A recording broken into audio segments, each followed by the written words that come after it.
Show presents Songs of the Same Name. Songs of the Same Name. Today we're taking a look at songs of the same name by different artists. What are they all about? Which version is superior? Songs of the Same Name. Songs of the Same Name.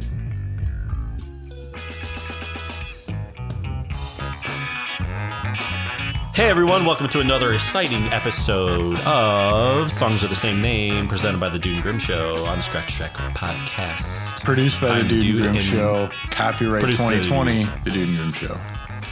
2020. Best year ever. Yeah. All right. So, yes, on another episode of Songs of the Same Name, today we are discussing the song title, Around the World. And we will be discussing it there's Daft Punk's version, and then a little band called the Red Hot Chili Peppers. Mm-hmm. Perhaps you've heard of them. Yes, and I guess if we're going to go chronologically, we would go to March 17th of 1997 when Daft Punk... Where was I? Jesus. Probably like just driving, I think. But sophomore in high school. Interesting, because at that, I can definitely say at that point in my life, had no concept of Daft Punk.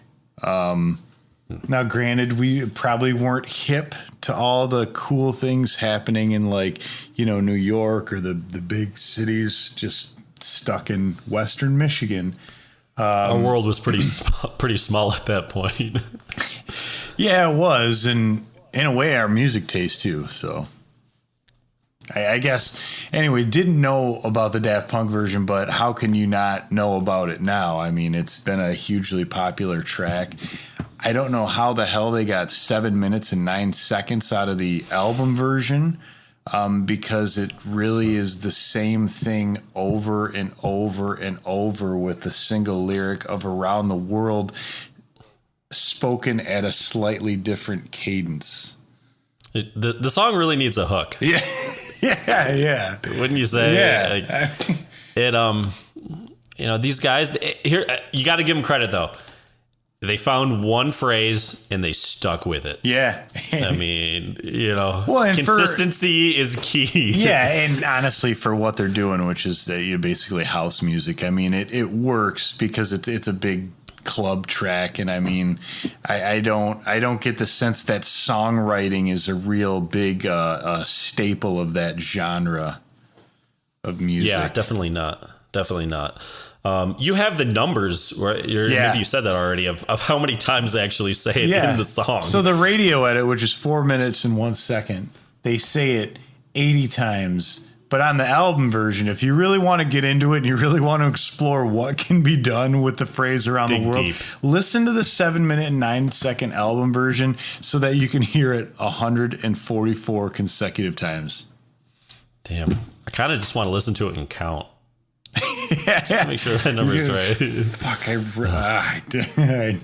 got to. And then once I'm done with that, I'm sure I'm going to be like, can I have that 7 minutes back? Of my life? Yeah. Yes. I'll take the wheelchair diaper years. Definitely.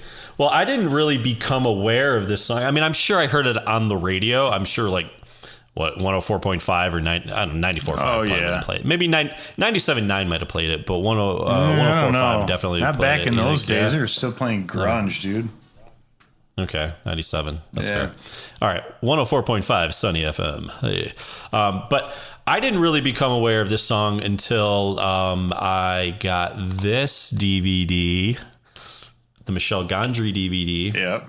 Which has the music video for Around the World. And if people haven't seen it, it's a really cool video. It actually is. I like the video a lot. Yeah. And we talked a little bit about, we've mentioned him before in some of the videos he's done. I think most recently on the Mad World Covers Face Off, where he did that video. And I wasn't overly impressed with that video, but he has done some phenomenal stuff. And if you notice his videos and watch, they're very mathematical and calculated as far as beats and edits and cuts. And with this, he actually dresses up 5 characters. I think one person's there's astronauts and there's like a skeleton. And there's those one dudes where it's like their heads are way up here.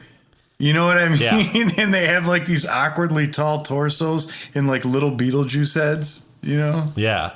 Yeah. And so there's, I think, 5 characters total, each, Michel Gondry said, each representing an instrument or a beat. Now, you kind of went through and I think you figured out what instruments they might be using. Yeah. What each 5. What did you come up with? I Well, forget. it's, dude, that is one thing you got to hand to them is with only 5 things they made this song that you can never forget, right? Whether you like it or not, you're gonna remember it.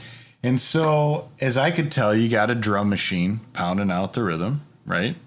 And then you have the bass, which I believe they said that they did on a synth because they compared it to the recording of like an old Chic record where they would do the synth bass, right?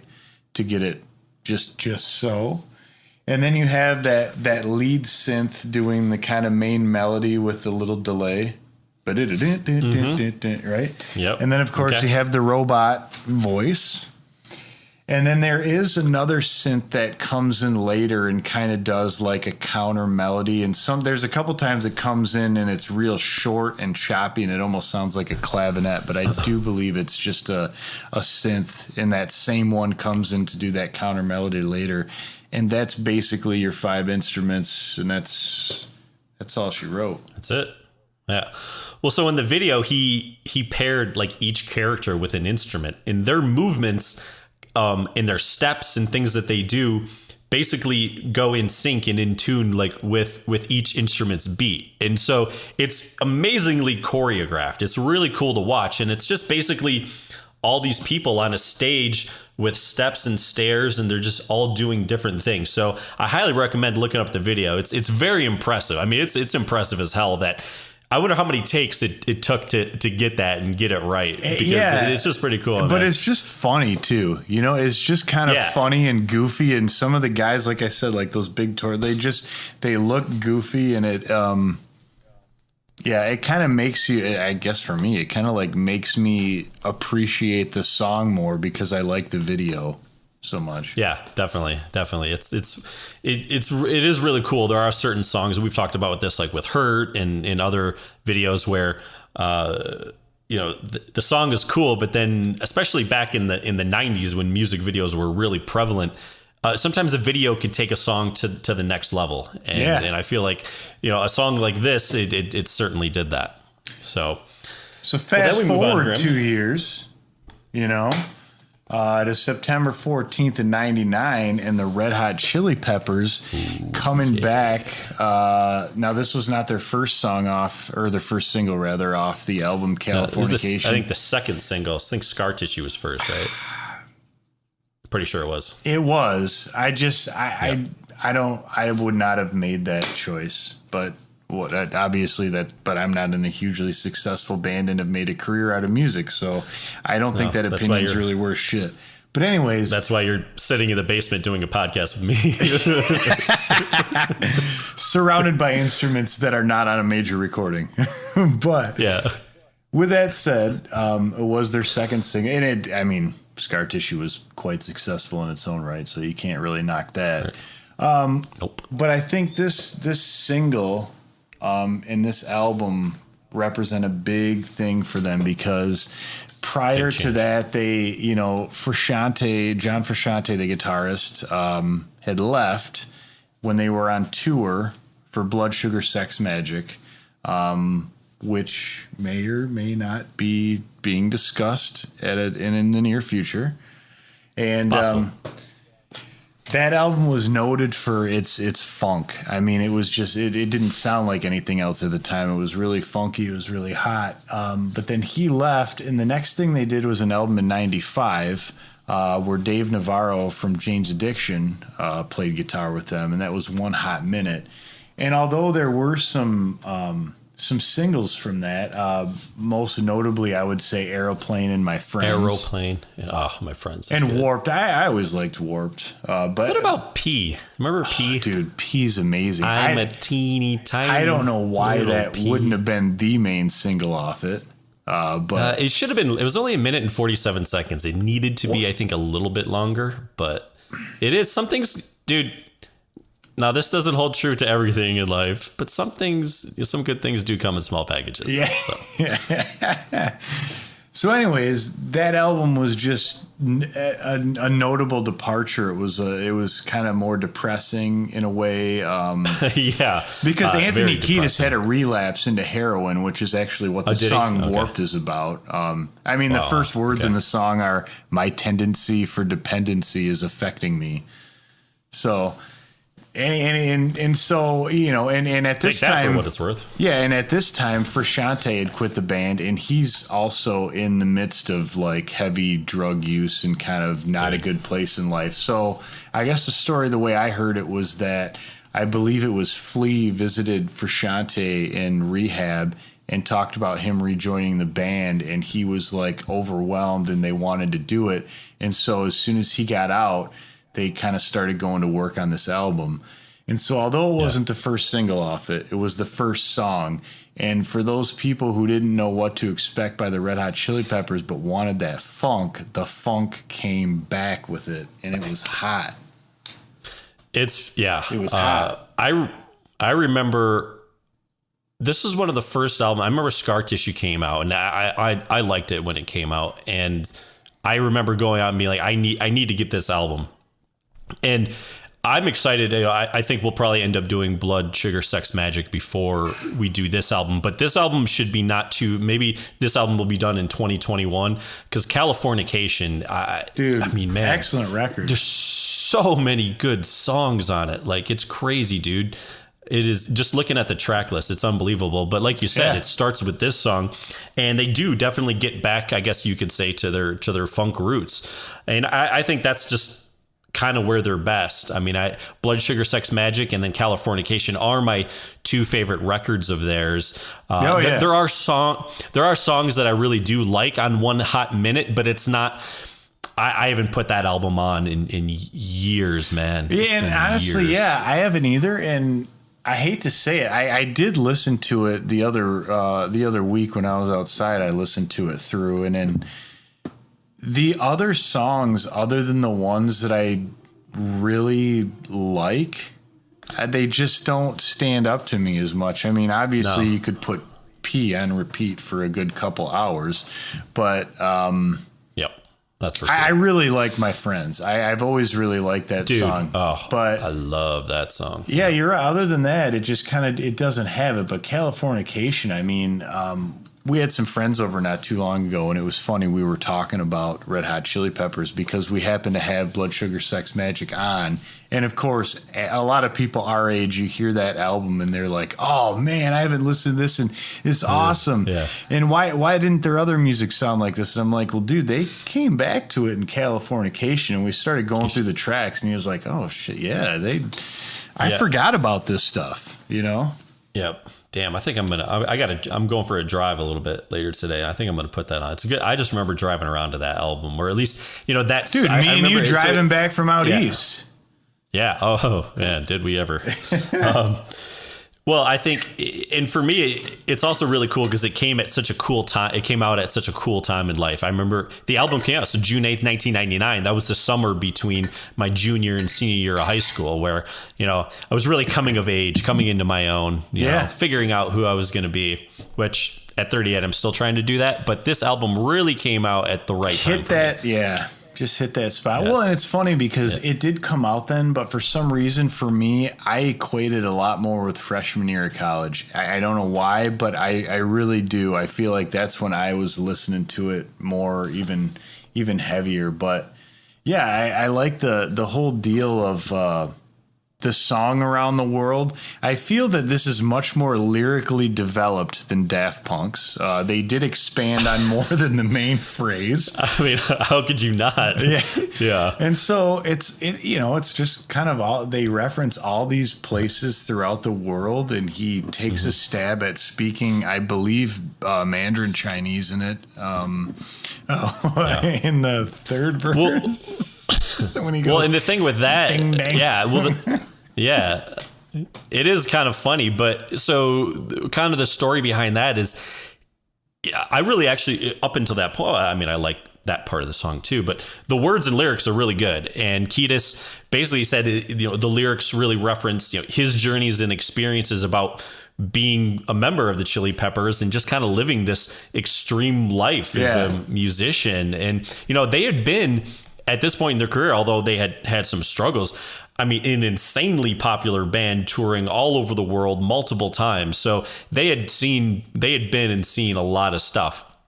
Now he got to that part that you're referencing, and he just kind of started putting, I guess they call it scat and gibberish, but it's Mandarin Chinese or whatever. And so he just put that in. And apparently when the final version came out, Flea would play a lot of the songs for his daughter. And so she had heard the version with the gibberish in it. And then in the final version, they took it out. She was really bummed out and disappointed by it. And because of that, they actually ended up putting it back in the album, which I'm glad they did, because if you take that part out, and there aren't other words, there's nothing there. But so it's just kind of funny. I've always liked that part.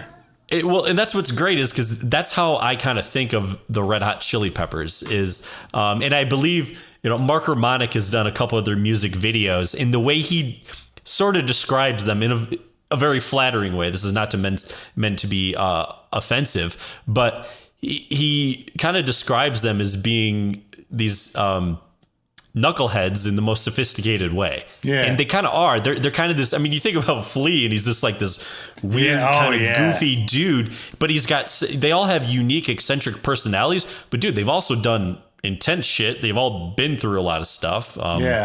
Hillel Slovak, passed away, and it's just. Well, there's a really, I listened to one of my favorite podcasts is the Broken Record podcast with Rick Rubin and Malcolm Gladwell. And on one of them, they interviewed Flea about the book he wrote called Acid for Children, which is an amazing title. But it's about his life. And to hear him talk about what his life was like, and he's an incredibly well-spoken and intelligent guy. I mean, and an awesome musician. I mean, yeah, just because he plays horns and he does all kinds of stuff. Like he's a really interesting guy. But I like how one of their things is that they always don't have their shirts on. And I don't know if you've ever seen Carpool Karaoke. Right, with James Corden. Yeah. Well, dude, they're on Carpool Karaoke, and it's so funny because at one point that's like the joke, and they all take their shirts off and they're driving around singing their songs because that's like their thing, So when we do the Blood Sugar Sex Magic, obviously we should do it without our shirts on. Probably. It's either going to turn some people on or really turn some people off. Dude, we should see if we could get Sharpies and do the tattoos that they have. Dude, that'd be pretty bad. Dude, I'm going to tattoo some abs on me, man. Yeah, me too. Just draw some. Dude, no, we should get one of those muscle shirts, right? It's just that'd be great. I had one, but it was the opposite. It was just like a hairy chest.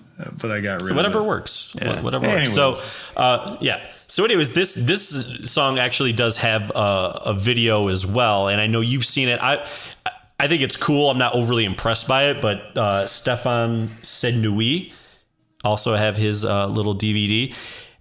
I don't think it's one of his better videos. It's kind of the band. There are some cool techniques and effects. Yeah, where the bodies kind of double and come up. That's interesting. Yeah.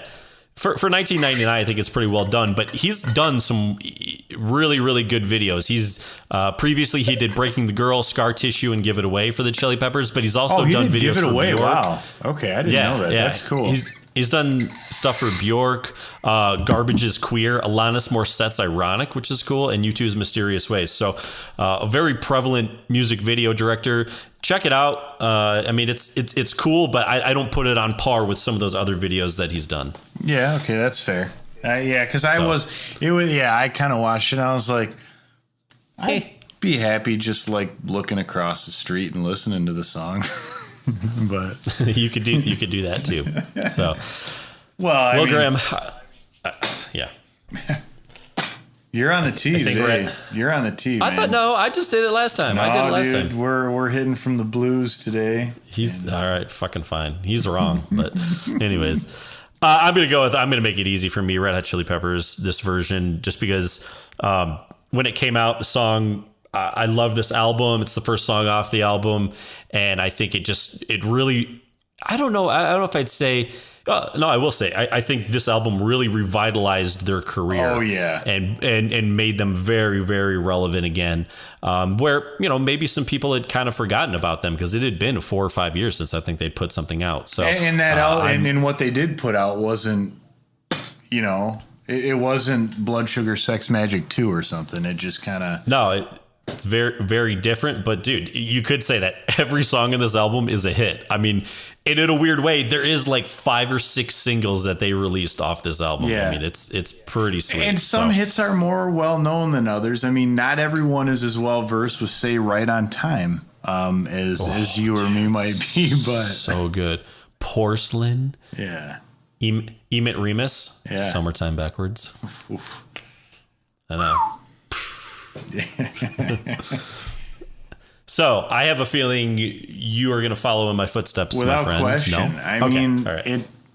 it's more of it is a song. It has lyrics, and I love that way it kicks in, and that being the intro to like their comeback album. I mean, even if they were a band you didn't know about, you'd hear this song and be like, "This is an awesome song." And I like that the fact that they actually, the title of the song is Around the World, and they talk about all these different places around the world, and don't just very fitting. Repeat the title 144 times on the album cut. Yep. So exactly. I will say I do give the edge to Daft Punk's music video. Oh, without question. And one thing I did like, there's an interesting quote by James Murphy, because the first song on LCD Sound System's debut album, I think it's the first song. I'm not sure if that's the first disc or not, but if not, one of the notable songs off that first album is called Daft Punk is Playing at My House. And it's like this idea that like he's moving all his shit out in the garage so that Daft Punk is going to play at his house. And he has this quote that I thought was interesting where he said, "I liked how wimpy Around the World was. It was really everything I hated and I couldn't resist it. What a fucking track." Like, well said. That's, yeah. And I think that's probably it for a lot of people. Is like, it is definitely not the most amazing thing you've ever heard, but there's something about it you'll never forget it. Never forget it. It definitely gets stuck in your head. That's for sure. So, well, all right, everyone. Thank you for listening to another exciting episode of Songs of the Same Name. We highly encourage you to tell your friends, to like, to comment, to subscribe, to do everything that you want to do when it comes to our podcast. Just keep watching it every day to boost the views, if you are so inclined. Yeah, if you're so inclined. So, still looking for sponsors. We're open for business. Just let us know. Leave a comment below. All right, guys. Time to go. See you next time. Happy scratching. Songs of the Same Name is produced by the Dude Grimm. Additional music provided by More. That's ... MORE and the Tins, TINNZ. Copyright 2020. The Dude Grimm Show. Life tends to pass you by, just spinning round the